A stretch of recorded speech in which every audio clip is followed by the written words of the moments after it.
ये जी अभी बकरियों को और ये गाय के जो बच्चे हैं इनको होगी हैं, इनको इन सब को कमरे में उधर ले जाएंगे और वहीं होगी। सब बच्चे बुच्चे सब नू कर दो, इनू इत्थे कर दो खड़े जो बनिया होया है। अच्छा अच्छा अच्छा, चलो जान दो जान दो जान दो जान दो। ये जी गईयाँ कमरे में सारी,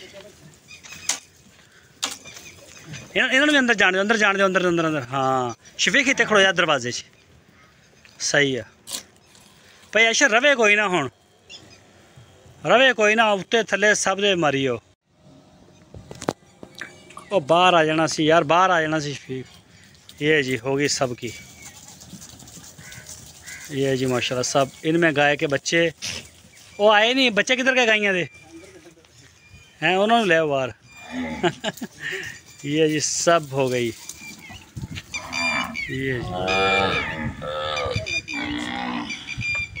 बाहर दरअसल बकरियों को हमने ये फीड डाली हुई थी, इस वजह से इनको अंदर लेके गया, वरना बाहर भी हो सकती थी। यार वो निक्का बच्चा पकड़ी ना फिर विच वड़ गया, पकड़ पकड़ उन्होंने बनो, उन्हें हुणे विच मिंगना कर देनी है।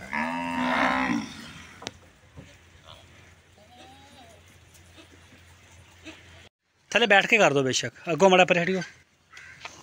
ये जी मुर्गियाँ हमने रखी हैं छोटी।